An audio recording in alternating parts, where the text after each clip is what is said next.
하이데거에게서는 규범은 없습니까? 이것이 현상학자로서는 다 이해가 된단 네, 말이에요. 네. 이렇게 현상을 이렇게 보고 현상학적으로 말 그대로. 그런데 우리가 형이상학자라고 할 때는 뭔가 규범적 요소를 배제할 수가 없거든요. 제가 생각할 땐 그렇습니다. 존재가 이래야 한다라는 생각이 사실은 있는 거죠. 현상학은 이래야 한다는 최대한 지우고 어떻다를 보여주는 그쵸. 거라고 본다면 하이데거는 실존주의자입니까? 실존주의 안에서라면 네. 실존주의라고는 어떤 그 규정 아래에서 현상학자입니까? 형이상학자입니까? 네, 일단 이제 그 질문도 되게 좋은 질문이고요. 그 전에 잠깐 말씀하신 이제 그 규범에 관련된 거, 네. 그거를 혹시 이제 뭐 하이데거에게 어떤 이제 하이데거 철학 안에 어떤 이제 규범적인 측면, 그리고 그게 이제 어떻게 보면은 이제 윤리적 함축이라고 한다면 하이데거는 이제 윤리학을 이제 하지 않았죠. 끝까지. 네, 네. 예, 그래가지고 이제 뭐 왜 윤리학을 하지 않는가라는 질문에 대해서는 이제 자기의 존재론이 이미 윤리학이다라고 이제 그렇게 말을 했어요. 그러면은 그럼 그 존재 안에 어떤 이제 그 당위도 들어가 있는가라는 질문이 생길 수 있는데, 근데 하이데거는 그렇게 답을 했는데 그때 이제 윤리라는 말을 좀 다른 의미로 이해한 것 같아요. 그래서 그게 이제 고대 그리스어 개념의 이제 에토스에서 이제 에틱스, 이제 에틱이라고 하는 이제 그 윤리학이라는 말이 나온 건데, 근데 고대 그리스어 에토스에는 이제 좀 다른 의미도 있었습니다. 그래가지고 이제 뭐 거기에 이제 어떤 이제 그 습관이라는 의미가 있었는데, 성향이라는 네, 그쵸. 그것도 있고. 그래서 이제 그게 이제 독일어에도 그런 의미가 있는데, 독일어에서는 이제 살다, 거주하다라는 의미가 이제 뭐 wohnen, 그리고 이제 집을 이제 wohnung 그렇게 부르고, 그 다음에 흥미로운 게 이제 뭐 거주하고 뭐 집에서 살고 그러면 이제 그 사람에게 이제 어떤 곳에서 이제 정착해서 사니까 이제 습관이 생기잖아요. 그 습관을 이제 gewohnheit라고 해가지고 연결이 되고, 이제 그 gewohnheit가 이제 에토스랑 연결이 되는 건데, 하이데거는 이제 그런 의미에서의 어떤 그 규범에 대해서는 얘기를 한 것 같아요. 근데 그 규범이 이제 어떻게 보면은 이제 어떤 곳에 거주하고 이제 그 어떤 거주하는 곳에서의 어떤 그 뭐 습관, 관습으로서의 이제 규범은 이제 얘기를 했을 것 같습니다. 그 정도만 이제 제가 이제 그 생각을 해봤고요. 그 다음에 이제 두 번째로 말씀해주신 이제 질문, 하이데거가 이제 실존주의자인가? 라는 질문에 대해서는,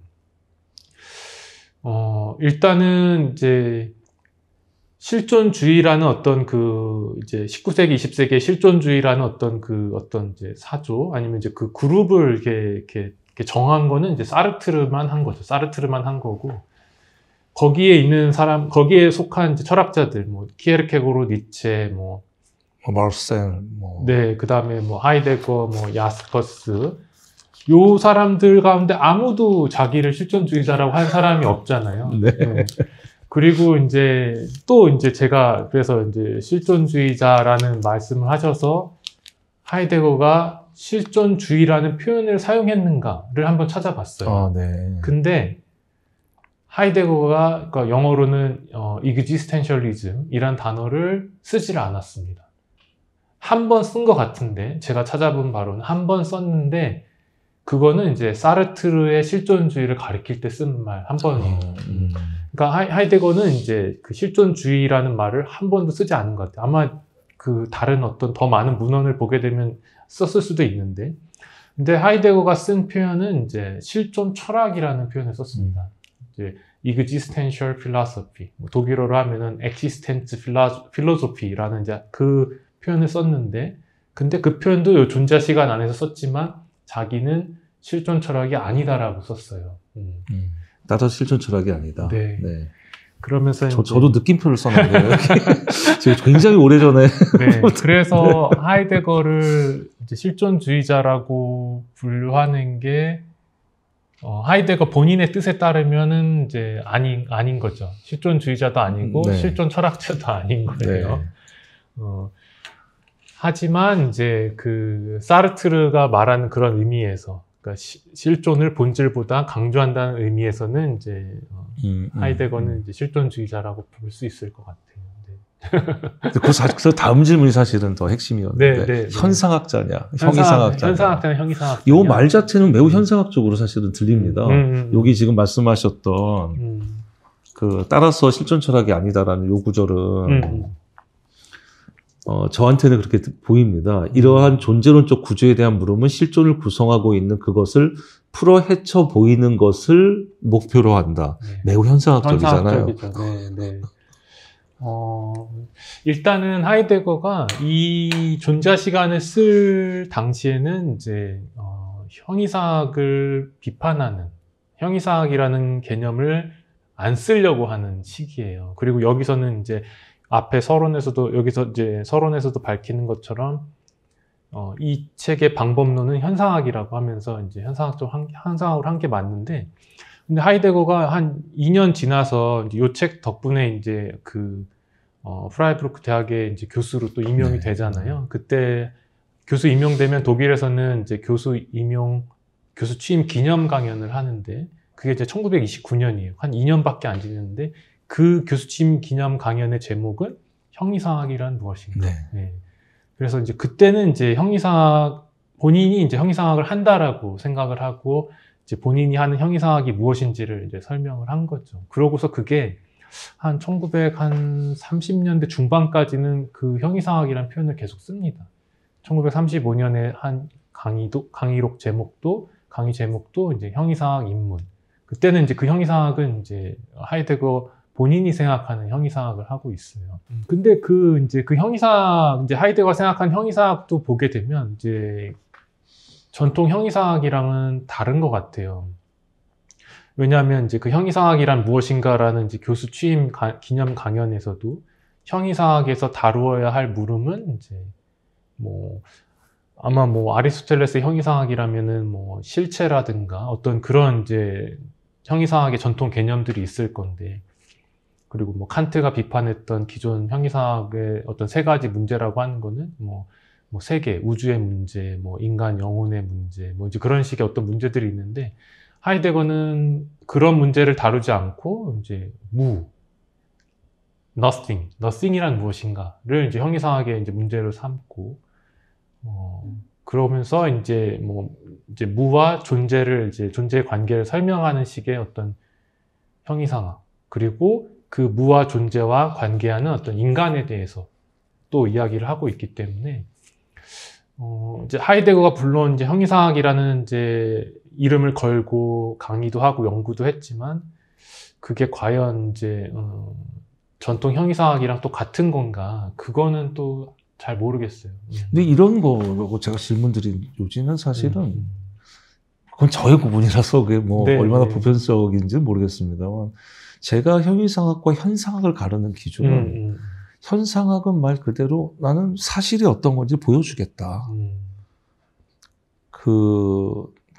오버하지 않고 에포케에 넣어서 오버될 만한 건. 그러나 눈에 드러나는 건 이런 거니까 이런 거 이렇게 풀어헤쳐 보겠다, 보여주겠다라는 어떤 학적 태도인 것 같아요. 근데 형이상학이라고 할 때는 필연적으로 어떤 형태로든지 이래야 한다라는 규범이 들어간다는 거죠.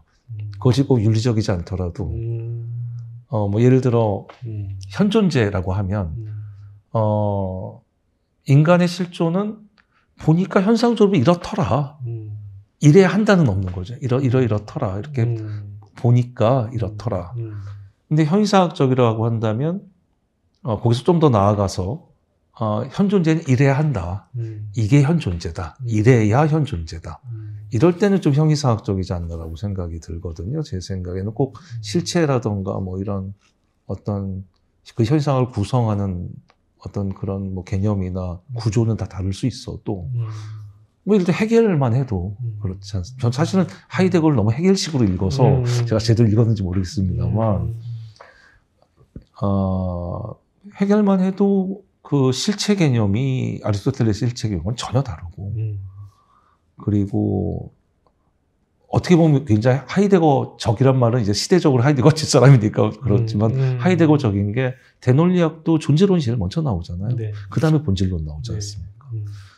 그러니까 어쨌든 그럼에도 불구하고 해결의 체계는 형이상학적이라고 보이거든요. 제가 보기에는. 왜냐하면 이래야 한다라는 것이 분명히 있기 때문에.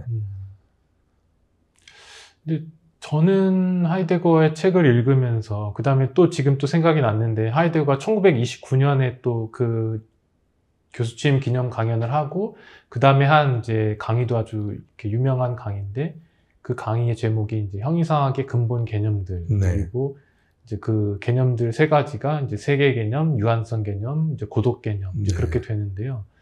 근데 사실 그것도 다 인간에 대한 이제 분석입니다. 세계 분석에서 대부분은 이제 권태 기분에 대한 분석이고, 그리고 이제 또 유명한 게 이제 돌멩이에는 이제 세계가 없고, 이제 동물은 세계가 빈곤하고, 그 다음에 이제 인간은 세계를 형성한다라고 하는 어떤 이제 그 분석. 근데 그런 걸 이제 읽으면서, 이제, 그러면 인간은 세계를 형성해야 하는가라고 이제 생각할 수 있잖아요. 그러면 이제 형이상학적이라고 하시는 것 같은데, 그 부분 한번 제가 생각을 해봐야 될 것 같아요. 저는 이제 하이데거의 어떤 여러 가지 이제 뭐, 현존제에 대한 어떤 설명이라든가 아니면 이제 그 형이상학의 근본 개념들에 나온 어떤 그런 것들을 보면서 하이데거가 이거를 이제, 마치 모든 인간이 다 그래야 되는 것처럼, 마치 모든 인간이 다 깊은 권태를 경험해야 되는 것처럼, 그렇게 강의하지 않았다고 저는 이제 생각을 하고 있는데요. 한번 그 부분은 더 생각을 해볼게요. 네. 그러니까 좀 더 선생님 현재로서는 좀 더 저는 현상학적인 거. 현상학적으로. 네. 그러나 좀 더 실존과 인간의 어떤 삶의 형식, 패턴, 혹은 형식이라니까 또 본질주의처럼 들리네요. 삶의 어떤 어떤 움직임, 어떤 식으로 기분이 흘러가는지, 어떤 식으로 느낌이 흘러가는지 이런 것을 이제 현상학적으로 개념화한 것으로 보신다는 말씀으로 이해를 하겠습니다. 그 마지막 질문 던지겠습니다. 그 현대 사회에서 하이데거는 어떤 의미가 있을까요? 우리가 하이데거 철학을 들여다본다는 게 현대 사회에서는 어떤 의미가 있을까요? 일단은 이제 철학 연구의 측면에서 먼저 말씀을 드리면, 이제 20세기에 이제 하이데거 이후에도 이제 여러 철학자들이 있었고, 그다음 21세기에도 이제 철학 연구가 이어지고 있는데, 저는 그때 이제 그런 어떤 이제 철학 연구라고 하는 어떤 그런 이제 분야, 어떤 일에서 이제 하이데거 철학이 이제 여전히 이제 이제 과거의 철학을 이해하는 데도 도움이 되고, 그 다음에 이제 하이데거 이후의 철학을 이해하는 데도 도움이 되기 때문에 현대 사회에 이제 많은 철학 연구자들이 그래서 이제 하이데거 철학을 계속 읽고 연구하고 있다라고 저는 생각을 하고 있고요. 그리고 이제 철학 분야가 아니더라고 하더라도 가령 이제 뭐 문학을 하는 사람들에게나 아니면은 이제 예술 작업을 하시는 분들에게 저는 이제 하이데거의 철학이 계속해서 이제 이렇게 영감을 줄 수가 있다라고 생각을 하고, 이제 그렇게 기여할 수 있다라고 생각을 하고, 그리고 이제 일반 사람들에게 이제 시민들에게는 하이데거가 사실 이제 수많은 책을 썼거든요. 그리고 전집은 이제 102권으로 나오고 있는데. 그렇습니까? 102권이나? 네, 102권으로 나오고 있고, 그래서 사실 이제 어떤 책을 이제 사람들이 보느냐에 따라서 다른데, 이제 오늘 제일 얘기를 많이 한 이제 존재와 시간을 가지고 얘기를 하면은, 오늘도 점심 때 제가 이제 물리학과 교수님하고 같이 점심을 먹으면서 얘기를 나눴는데, 제가 그분한테도 제 책을 드렸어요. 그런데 이제 바로 저를 이제 보시자마자 하시는 말씀이 하이데거의 잡담 개념이 되게 인상적이었다라고 그런 얘기를 말씀해 주셨습니다. 그래서 하이데거가 이제 뭐 존재와 시간에서 어떻게 보면은 이제 그 당시 사회의 어떤 이제 사람들의 삶의 양식을 이제 분석하고 이제 이렇게 현상을 이제 잘 설명해 놓은 건데, 그때가 이제 1920년이고 지금 거의 100년이 지났지만 여전히 이제 사람들에게 그 분석과 이제 설명이 사람들에게 뭔가 이제 이렇게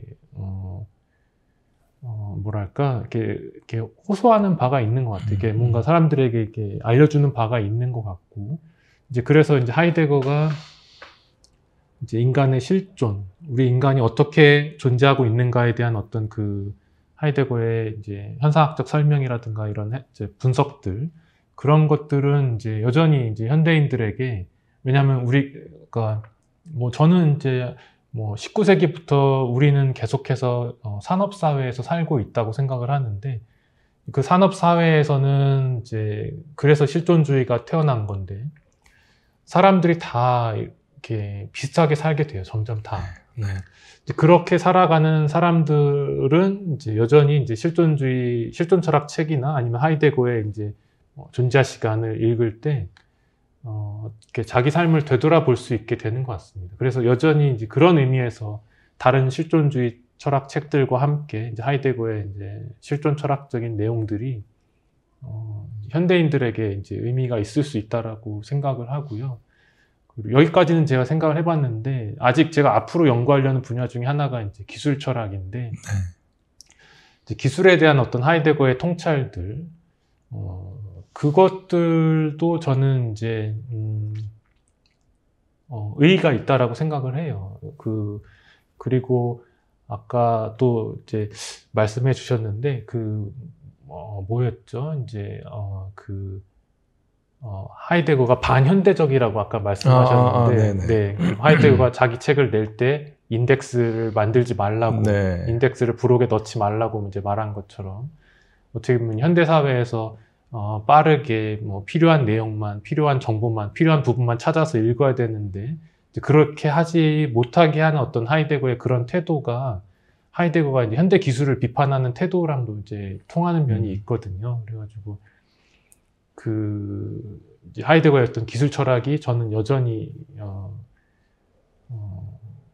모르겠어요. 점점 더 빠르게, 점점 더 좋은 기술, 점점 더 편리한 기술만 추구하는 어떤 이 사회의 어떤 그 주류, 어떤 이제 흐름과는 맞지 않는데, 하이데거가. 하지만 이제 과연 이렇게 사는 게 이제 뭐 우리들을 더 앞으로 행복하게 할 것인가를 한번 이제 돌이켜 볼 때는 이제 하이데거의 어떤 기술에 대한 통찰들, 이제 그런 게 도움이 될 수 있다라고 생각을 합니다. 그래서 뭐 이 정도가 제가 이제 생각해 본 부분들이고, 그거 말고도 이제 하이데거를 저희가 더 많이 읽고 더 연구하고 그러면 이제 또 다른 어떤 현대 사회에 기여할 수 있는 부분들이 저는 있을 것 같다고 생각을 해요. 그래서 선생님 말씀 정리하면, 네. 소크라테스가 철학자는 등해와 같은 존재다라고 하지 않았습니까? 사람에게. 네. 계속 귀찮게 하고. 그래서 그렇게 본다면 선생님 말씀대로 하이데거야말로 아주 좋은 등해가 될 수 있는 그런 철학자라고도 할 수 있을 것 같습니다. 네. 이렇게 바삐 돌아가고 뭐든지 다 정말 일원화돼가고 환원화돼가고 하는 것 중에, 이런 사회에서